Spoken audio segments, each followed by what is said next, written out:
सकाळ माध्यम समूहाचे प्रमुख श्री प्रतापराव पवार,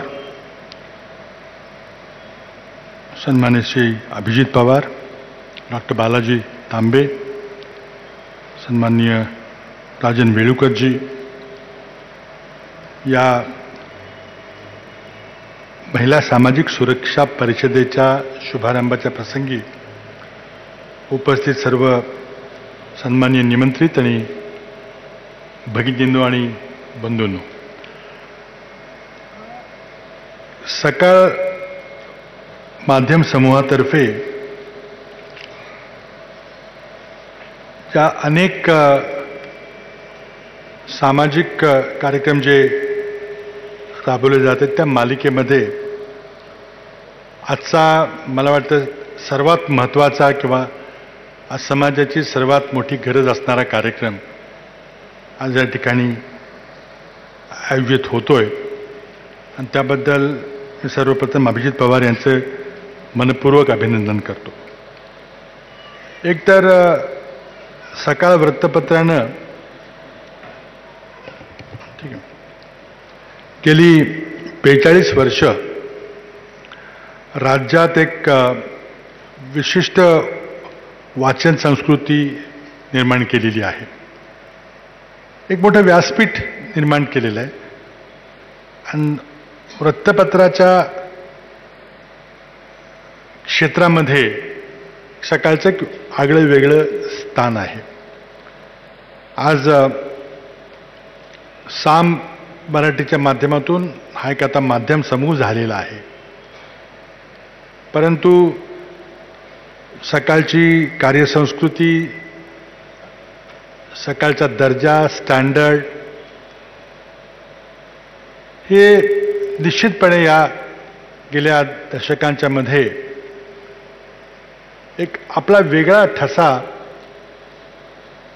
राज्यामध्ये निर्माण केलेला आहे. आणि मग तो वर्तमानपत्र असेल, मासिकं असतील किंवा चॅनल्स असतील, या माध्यमातून एक निश्चितच वेगळं स्थान निर्माण केलेलं आहे. पण त्याचबरोबर अनेक सामाजिक उपक्रम जे वृत्तपत्र किंवा माध्यम याच्याशी संबंधित नसणारं असं एक सामाजिक विश्व हे सकाळ समूहानं उभं केलेलं आहे. काही दिवसापूर्वी, मला वाटतं 7-8 दिवसापूर्वी मी जेव्हा पुण्याला गेलो होतो तेव्हा अभिजित पवारांनी अगदी आवर्जून आग्रहाने मला त्यांनी आयोजित केलेला पुणे बर्थडे या कार्यक्रमाबद्दल माहिती दिली, चित्रफित दाखवली. एक अतिशय आगळा वेगळा कार्यक्रम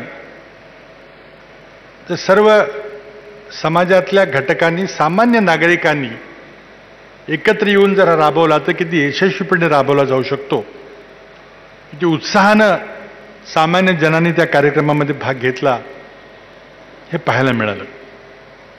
मला वाटतं आजचा हा जो आपण एक वेगळा कार्यक्रमाचा शुभारंभ करतोय आणि त्या माध्यमातून आज राज्यभर स्त्री प्रतिष्ठा अभियान राबवतोय आणि त्याचा या ऐतिहासिक सभागृहामध्ये, राज्याच्या राजधानीमध्ये शुभारंभ होतोय. मला खात्री आहे की आज टेक्नॉलॉजीच्या माध्यमातून हा कार्यक्रम राज्यभर पाहायला जातोय आणि नुसताच एकतर्फी याचं ब्रॉडकास्टिंग होत नाही तर ते इंटरॅक्टिव्ह होतंय. विविध शहरामध्ये जिथं भगिनी जमलेल्या आहेत त्या कार्यक्रम पाहतायत आणि त्यांचं रिॲक्शन, त्यांची इंटरॅक्शन व्हायची देखील सुविधा आहे आणि त्यामुळं खऱ्या अर्थानं एक आगळा वेगळा लाईव्ह असा प्रोग्राम होतोय आणि तो या सभागृहामध्ये उपस्थित असलेल्यांच्या पुरता मर्यादित नाही.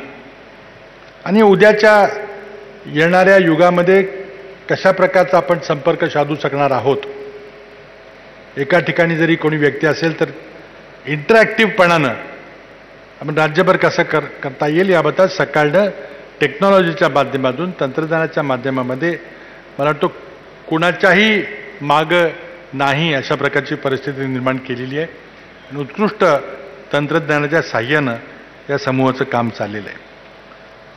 आज आपला जो विषय आहे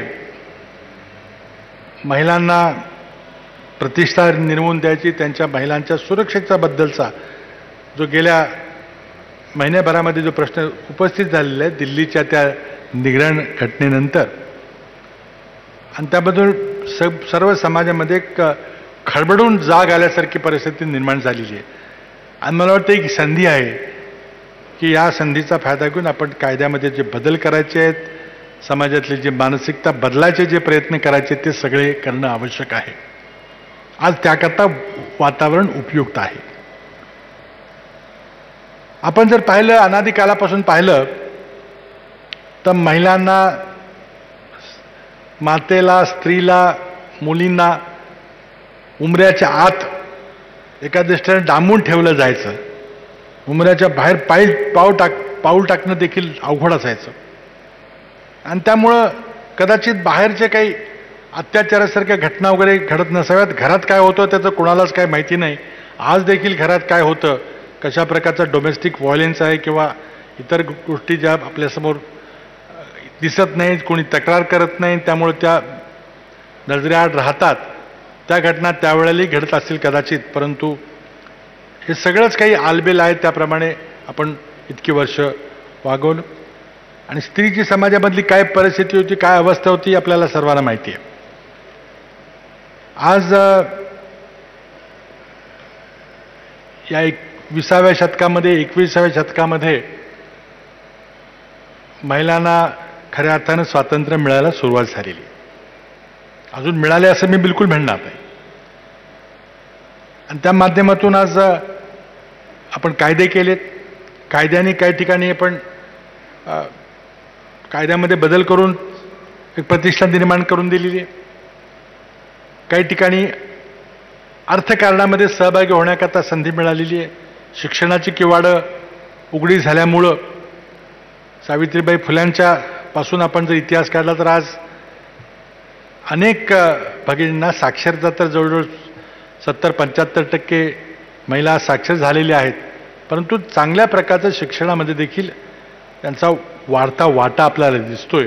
आणि अनेक क्षेत्रामध्ये, सर्वांना नाही पण काही जणींना निश्चितपणे चांगली संधी उपलब्ध होती. आणि ज्यांना संधी उपलब्ध झालेली आहे त्यांनी त्या संधीचा लाभ घेऊन अगदी पुरुषांच्या बरोबरीनं काम करून दाखवलेली अनेक उदाहरणं आपल्यासमोर आहेत.